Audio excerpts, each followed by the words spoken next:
We have now congressional leaders striking a deal to avert another government shutdown. Unfortunately, this, which is the sort of first big budget deal of recent months, contains a whole bunch of horrible, horrible stuff. And I will give you 5 of the highlights. Number one, this budget deal contains $479 million for warplanes that the Pentagon didn't even ask for. This is 4 F-35 strike fighters.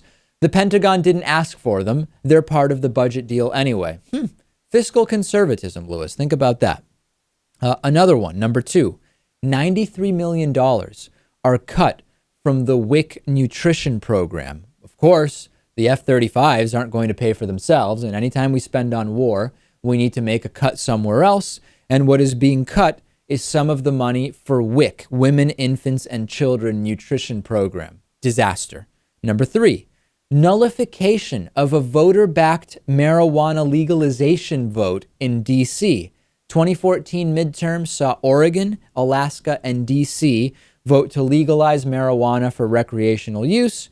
However, the D.C. ballot measure did require congressional approval, and as of now, the budget deal does not contain that congressional approval, essentially nullifying the will of the people. Number 4, a huge piece of this bill was straight up written by Citigroup. The current budget deal includes a repeal of the Dodd-Frank derivatives rule that was literally written by big bank lobbyists. 70 of the 85 lines of that section are right from a recommendation made by Citigroup. Hey, Lewis, derivatives, yeah, they completely destroyed the economy a few years ago. Let's allow Citigroup to just write that right back into the budget deal. I love this. I love the entire deal. It really epitomizes Republicans in Washington. Yeah, and I guess some Democrats too. But it's just sad. And we've got a lot more of this to look forward to. And number 5, this is a 1,603-page document, okay?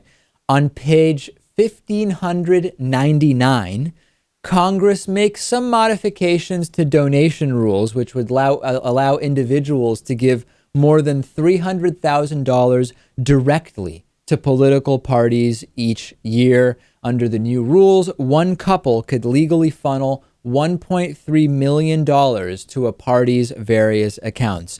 Lewis, I'm really glad that we voted in all of these new Republicans to clean up this mess.